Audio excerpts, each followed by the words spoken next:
राज्य शासन एकीकडे आवाहन करते की झाडे लावा झाडे जगवा, त्याच्या मोहिमी घेत आहे.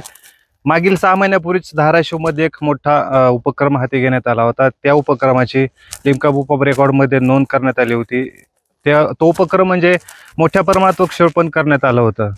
स्वप्नील जोशी असतील आणि धाराशिव जिल्ह्याचे पालकमंत्री प्रताप सरनाईक यांच्या हस्ते, जिल्हाधिकारी कीर्तिकिरण पुजार यांच्या हस्ते मोठ्या प्रमाणात वृक्षांची लागवड करण्यात आली होती.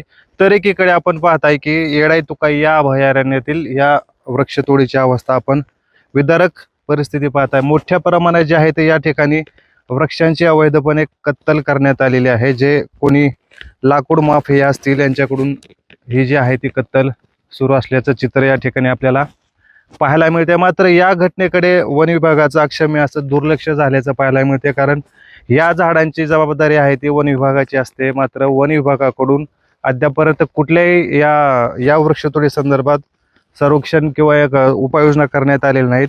याच कारणास्तव या ठिकाणी मोठ्या प्रमाणात झाडांची वृक्षतोड करण्यात आलेली आहे. मोठ्या प्रमाणात जे आहे ते झाडं या ठिकाणी आपल्याला कापून ठेवलेले दिसत आहेत.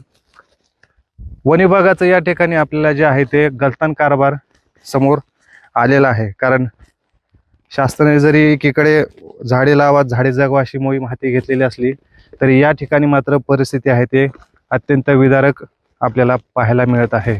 मी आता सध्या येरमाळा जवळील येडाई तुकाई अभयारण्यात या ठिकाणी उभा आहे. आपण एकीकडे पाहू शकता की या झाडांना जगवण्यासाठी मोठ्या प्रमाणात चाऱ्या खाण्यात आलेल्या आहेत. झाडांना पाणी मिळावे यासाठी या चाऱ्या खाण्यात आलेल्या आहेत. तर त्याच बाजूला मोठ्या प्रमाणात जे आहे ते वृक्षांची कत्तल करण्यात आलेली आहे. याचं चित्र आपण पाहताय. आता या वृक्षतोडीवर शासन काय खबरदारी घेतं किंवा काय उपाययोजना करतं हे पाहणं महत्त्वाचं ठरणार आहे. मी वैभव पारवे, एलएस मराठी, येरमाळा, धाराशिव.